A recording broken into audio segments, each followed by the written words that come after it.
Hey, what up, guys?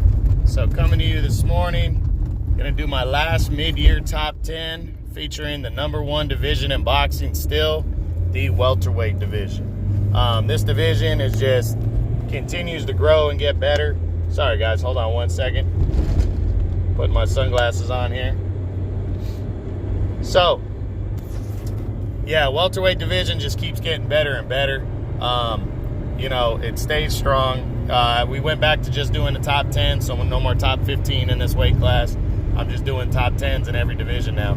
So, we're going to talk about the guys, anybody that dropped out of the top 10 from the last one, which that is former WBO champion Jesse Vargas. He previously was number 9. He moved up to 154, got a win up there over Humberto Soto, and is going to be campaigning at 154 now, looking for fights, you know, more to his promotion and stuff, because he's a matchroom guy. There's not a lot of matchroom fighters at 147. So he drops out of the top 10. So he's the only guy that's dropped out from the last one. Let's take a look at the top 10 now. We start with number 10, undefeated former lightweight champion Omar Figueroa Jr.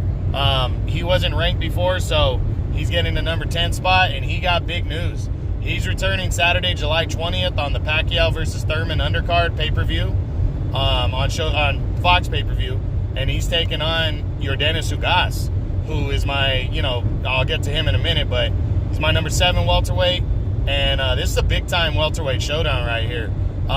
Figueroa just came back in February after a long layoff. He took on John Molina Jr. and got a controversial 10-round unanimous decision. It was a fight that a lot of people thought was closer, and they gave it to him by wide margins. Now he's taking on a guy like Ugas, who is a crafty, slick fighter. He's a good boxer, and he's not afraid, you know, and this is going to be an interesting battle right here. I'm really looking forward to seeing this one.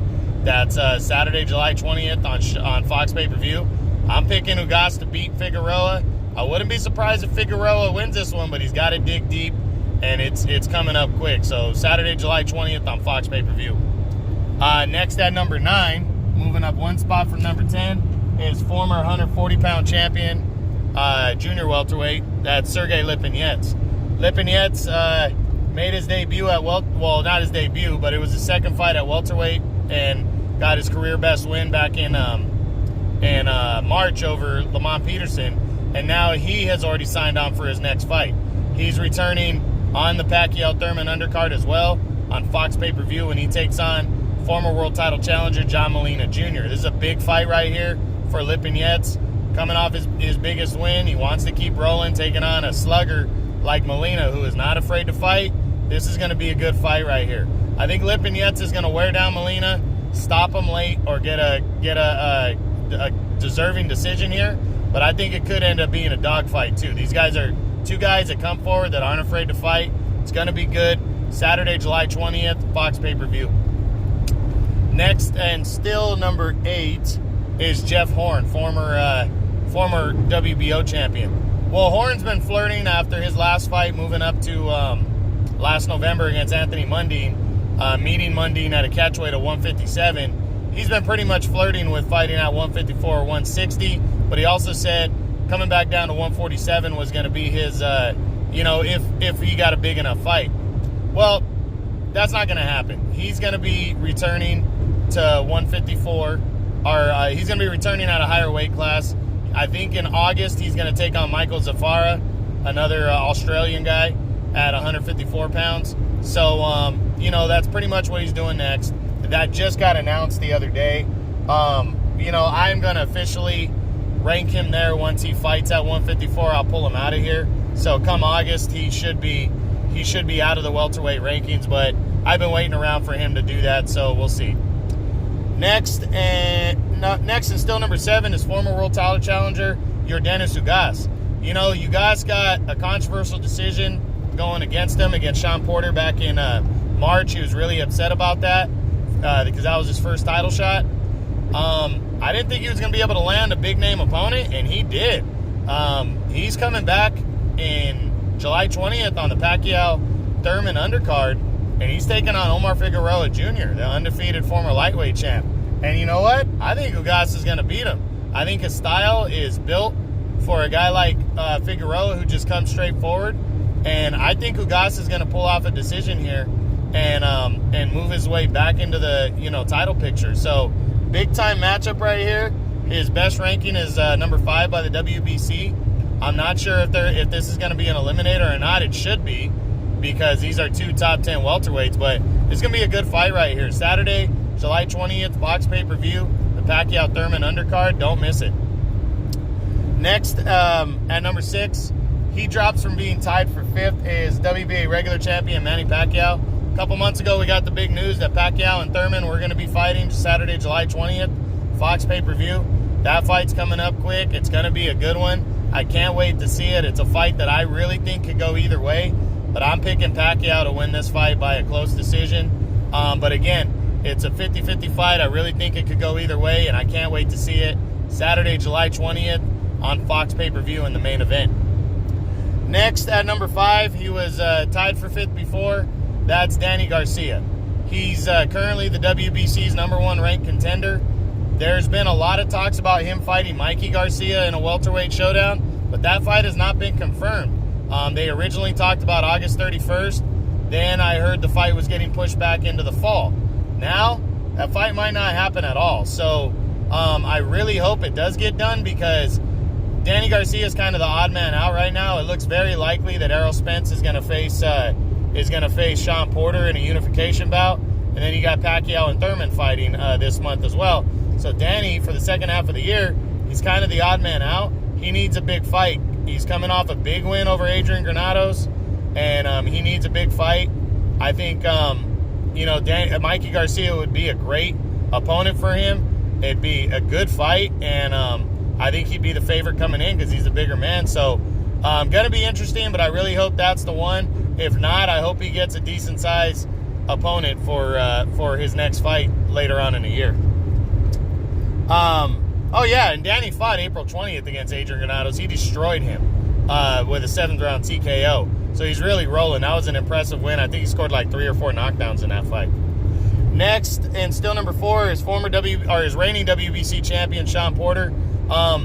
There's still just speculation that it's likely he's going to face Errol Spence in a unification bout, but they have not decided on when as of yet. Originally, it was thought for August or September. I don't know if the fight's getting pushed back to the fall or not. I'm really hoping they announce that fight sometime soon.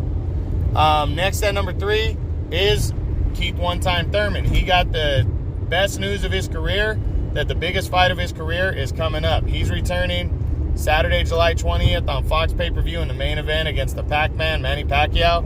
He's coming off of that ugly performance back in January against Josecito Lopez. He needs to look better in this one. It's going to be an interesting fight. I really think it could go either way. It's a 50-50 fight. I'm picking Pacquiao to win, but I think Thurman could pull it out by a close decision. I think he's got the chance. I think he's got opportunity to knock Pacquiao out if he can catch him with that big right hand. So we'll see what happens. Saturday, July 20th, Fox pay-per-view, going to be good. Next, and still number 2, is the undefeated IBF champion, Errol Spence Jr. Again, it's likely that he's going to be facing Sean Porter in a unification bout. We don't exactly know when yet. They're trying to figure out that date and work it out. But there was some speculation about him taking $15 to $20 million to take on Sean Porter, or take on Canelo Alvarez.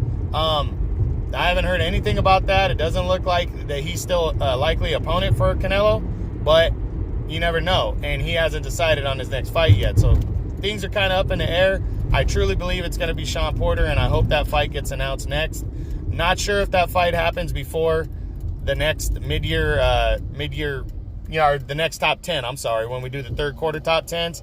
If it does, I'm picking Porter to win by a convincing decision, possibly stopping Porter in the late rounds. I'm picking Spence to win over Porter and become the unified champion. So we'll see. And finally, still at number 1, is the undefeated WBO champion, Terrence Bud Crawford. Crawford came back in April, took on Amir Khan, dominated the action, knocked him down early. Looked like he was headhunting for most of the next few rounds.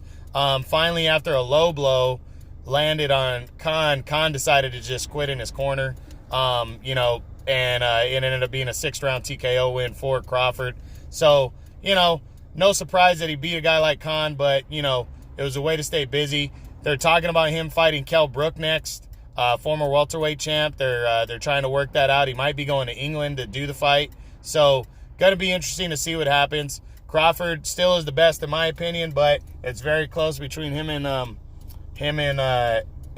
what's his name? Spence. And we're going to see what happens. You know, if I don't believe he's going to be fighting before the end of September, I think he'll probably fight in like October area. So I'm not going to predict the fight with Kell Brook right now, because I don't even know if that fight's happening for sure, but they're just leaning that way. So we'll see what happens. That's the welterweight division, guy, the best division in boxing. Make sure you keep watching these. These guys truly are the best fighters right now, representing the best division. So that's it. Hope you enjoyed this. True Boxing. Been hit with the truth.